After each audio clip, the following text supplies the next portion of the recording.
ሼብሮን መንፈሳዊ ሚዲያ። በዓለማችን ታሪክ ስለ ጽናት ብዙ ተጽፏል፣ ስለ ጀግንነትም ብዙ ተነግሯል። ነገር ግን እንደ ሰማዕቱ ቅዱስ ጊዮርጊስ ለ7 ዓመት ያለማቋረጥ በመከራ እቶን ውስጥ ያለፈና ሞትን ድል አድርጎ የተነሳ ጀግና ከቶ የለም። ዛሬ የሰማዕታት አለቃ ቅዱስ ጊዮርጊስ ስለ ፍቅርና ስለ እምነት የከፈለውን የማይታመን መስዋዕትነት እንተርካለን። ንጉሥ ድርጥያኖስ የቅዱሱን እምነት ለመሰወር በመጀመሪያ የሞከረው በማስፈራራት ነበር። የብረት ጫማዎች በእሳት አግሎ እንዲጫማ ካደረገ በኋላ ሰውነቱ እስኪላጥ በላም ጅራፍ አስገረፈው። ነገር ግን ቅዱስ ጊዮርጊስ በሕመም ውስጥ ሆኖ የክርስቶስን ስም መጥራቱን አላቆመም። መከራው ግን ገና መጀመሩ ነው። ከስቃዮቹ ሁሉ እጅግ አስከፊ በሆነው በመንኮራኩር መፈጨት ውስጥ አለፈ። ስለታም ሰይፎችና መጋዞች ሰውነቱንና አጥንቱን ፈጅተው በ3 ቢከፍሉትም ፈጣሪ አጥንቱን ሰብስቦ መልሶ አስነሳው። ንጉሥ ተስፋ አልቆረጠም። በሚፋጅ የኖራና የውሃ ድብልቅ ለ3 ቀን ቀበረው።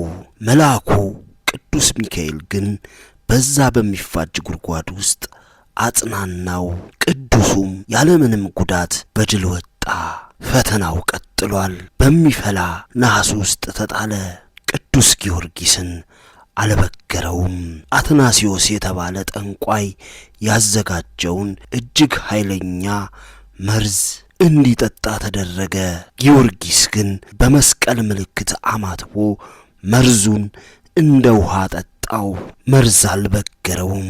በብረት አልጋ ላይ ተሰቅሎ ከስሩ እሳት ነደደ። በሰውነቱ ላይ ረጅም ሚስማሮች ተቸነከሩ። ለረጅም ጊዜያት ያለ ምግብና ውሃ በጨለማ ቤት ታሰረ።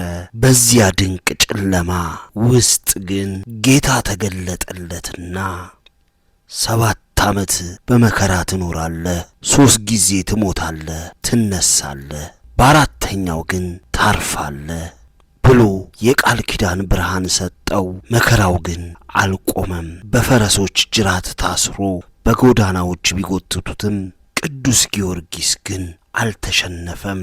የሱ ጽናት የንጉሡን ሚስት ጨምሮ በሺዎች የሚቆጠሩ ሰዎች ወደ ብርሃን መራ። በመጨረሻም አንገቱ ተሰይፎ ሚያዝያ 23 ቀን የክብር አክሊል ተቀዳጀ። ወስብሐት ለእግዚአብሔር ወወላዲቱ ድንግል ወለመስቀሉ ክቡር።